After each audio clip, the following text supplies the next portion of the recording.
Hey everyone, welcome to this explainer. Today we are diving headfirst into the seriously fascinating world of chemical kinetics.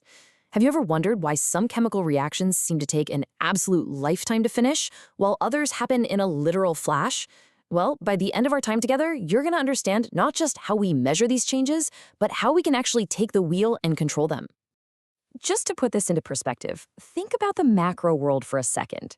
Picture a giant grand stone monument slowly weathering away. That is a chemical reaction right there, but it takes decades or even centuries to notice any real difference. Now contrast that with the explosion of gunpowder, a reaction that finishes in mere fractions of a second. This incredibly wide spectrum of reaction speeds is the core puzzle we are solving today. Here is our roadmap for today.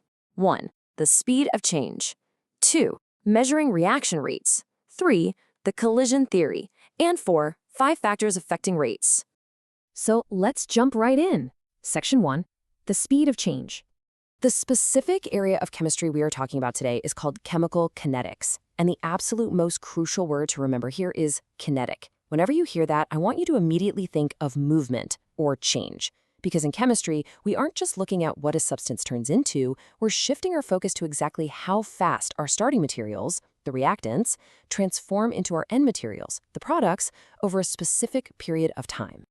Moving right along, Section 2, Measuring Reaction Rates.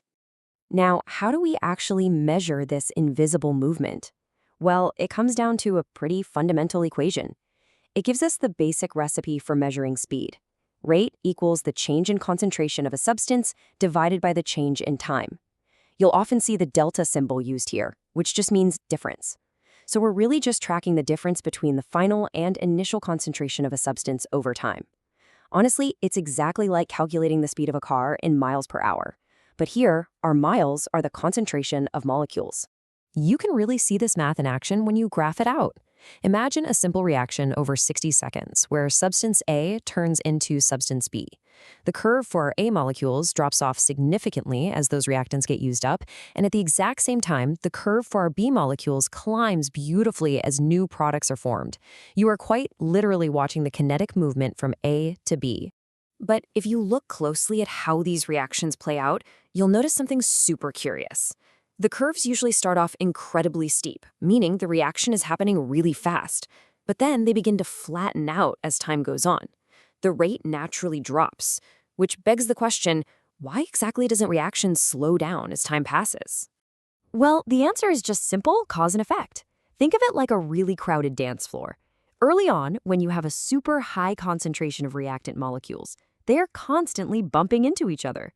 But as the reaction keeps going and reactants are used up, the dance floor empties out.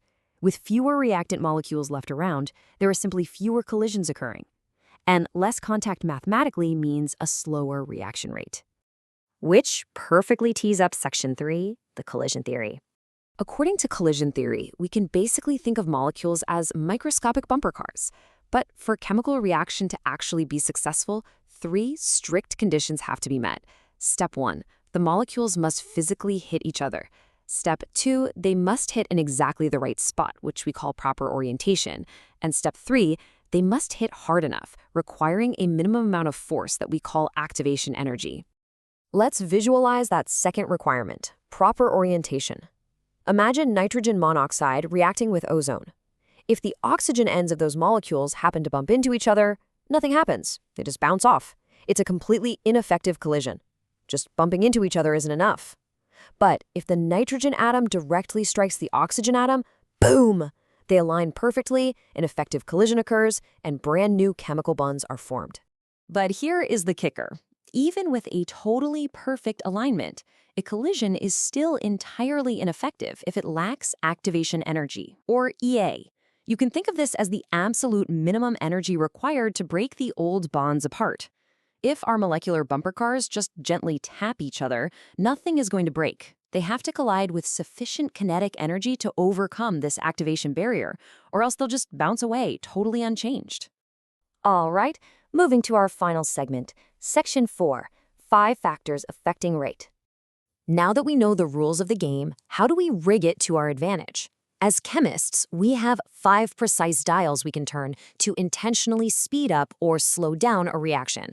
the nature of the reactant, surface area, concentration, temperature, and catalysts. Let's break these down real quick. First up is the sheer chemical nature of the reactant itself. Let's face it, some things are just built to react faster. If you leave a piece of sodium exposed to the open air, it'll react completely and be gone by morning. But if you leave a piece of iron out in that exact same air, it's barely affected overnight. It takes a long time to rust. So the inherent properties of the substance dictate a lot of your baseline speed. Dial number 2 is surface area. If you have a large, solid block of a chemical, only the molecules on the very outside can be hit by other reactants. It's slow. But if you finally divide that block into a bunch of smaller cubes, you suddenly expose a massive amount of new inner surface area. More exposed area simply means more targets for collisions, which drastically speeds up the reaction. Similarly, we can crank the dial on concentration. If we increase the concentration of our reactants, we're basically packing way more bumper cars into the exact same sized arena.